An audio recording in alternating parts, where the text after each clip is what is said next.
Third anime explain में आपका स्वागत है। आज हम एक्सप्लेन करने वाले हैं ranking of king episode number 1। तो बिना कोई वक्त गवाए लगाते हैं अपना इंट्रो और शुरू करते हैं वीडियो।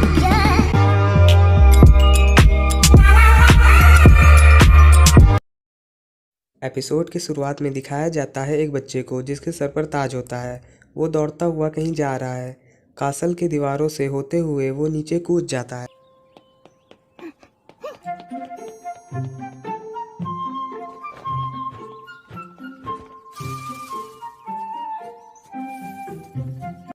तभी सीन कट होता है और हमें दिखाया जाता है वो बच्चा कहीं बैठा हुआ है और उसकी नज़र एक शैडो पर जाती है जिसकी 2 आँख होती है।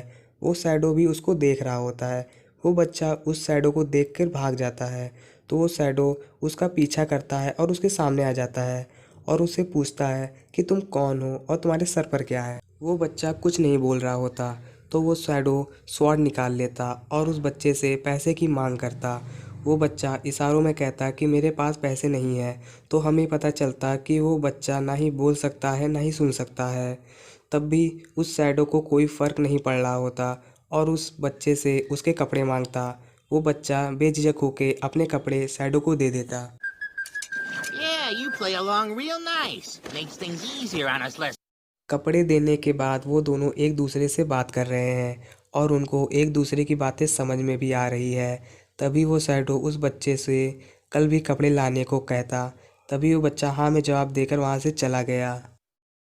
भी सीन शिफ्ट होता और हमें दिखाया जाता कि गांव वाले किसी पर हंस रहे हैं और वो लोग उसी बच्चे पे हंस रहे हैं क्योंकि वो बच्चा बिना कपड़ों के जा रहा है। तभी एक आदमी दूसरे आदमी से बोलता कि इस बच्चे को क्या हुआ। दूसरा आदमी उस बच्चे के बारे में बताने लगता कि ये बच्चा यहाँ के राजा किंग बोस का बेटा है, प्रिंस बोजी। हमें पता लगता कि इस बच्चे का नाम बोजी है और वो आदमी कहता लगता है किसी चोर ने इनको बेवकूफ़ बनाकर इनके कपड़े ले लिए हैं। तभी दूसरा आदमी कहता मगर ये इतना खुश क्यों है। दूसरा आदमी कहता क्योंकि ये ना ही बोल सकता है ना ही सुन सकता है और ये बेवकूफ़ है। अगले दिन वो शैडो सोच रहा होता है शायद आज वो बच्चा नहीं आएगा।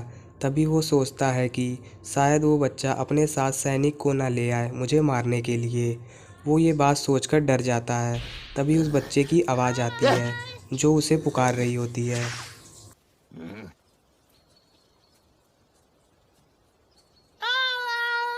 वो बच्चा शैडो से मिलकर बहुत खुश हो जाता है।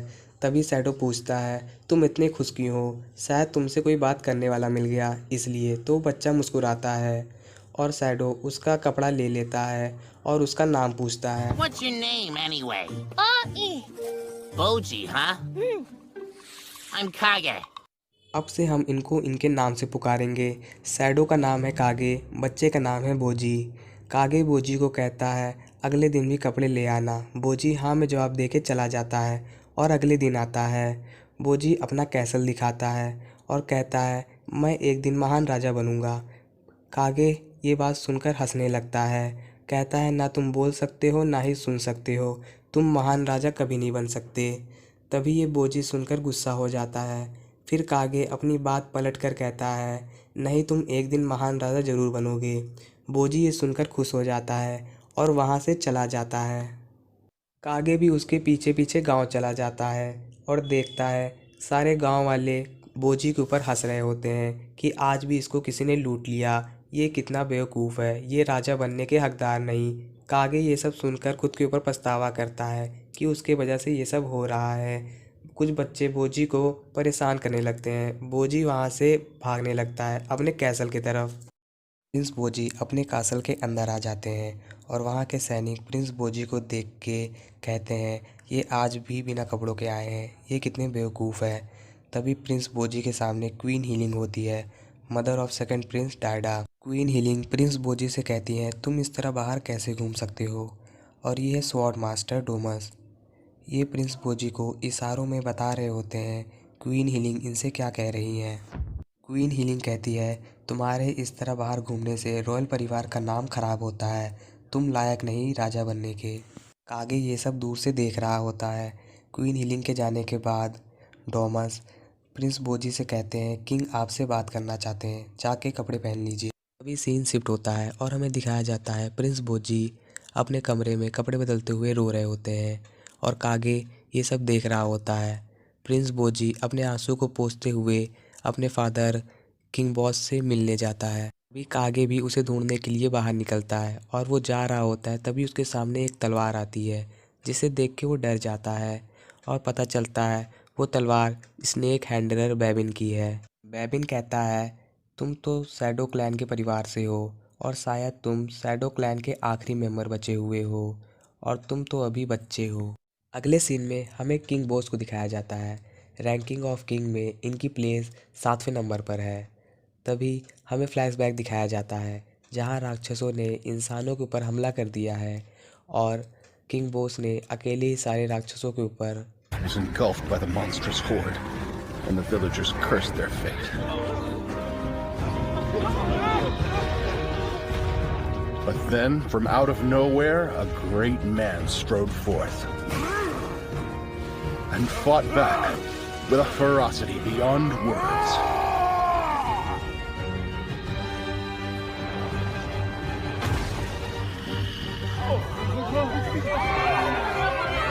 किंग बॉस कहते कहते उनके मुंह से खून निकलने लगता।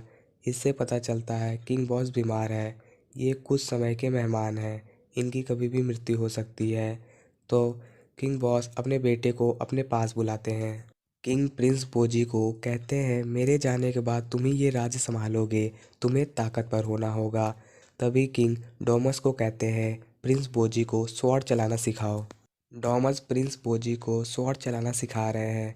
तभी वहाँ पे सेकंड प्रिंस डायडा आ जाते हैं और डॉमस को कहते हैं, प्रिंस बोजी स्वॉर्ड चलाना सीख गए हैं, मैं प्रिंस बोजी के साथ स्वॉर्ड फाइट करना चाहता हूँ। डोमस कहता है, नहीं, अभी प्रिंस बोजी इतने इम्प्रूव नहीं हुए हैं कि वो आपको हरा दे।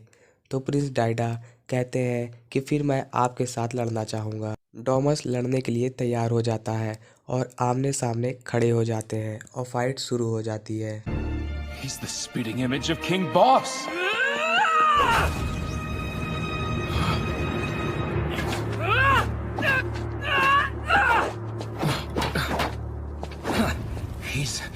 He's outstanding!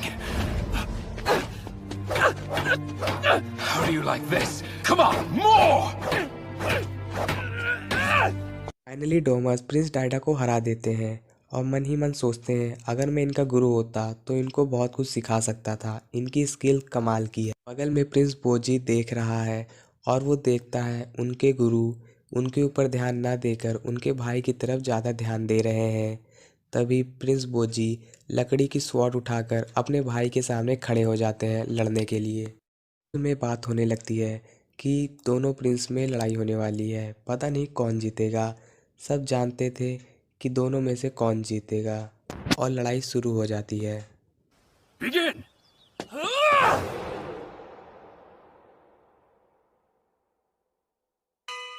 प्रिंस डायडा का वार खाली जा रहा होता।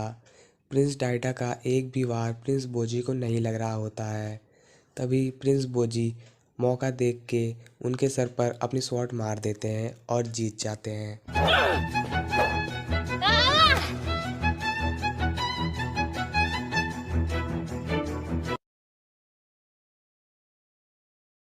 और कागे भी ये सब खड़े होकर देख रहा होता है।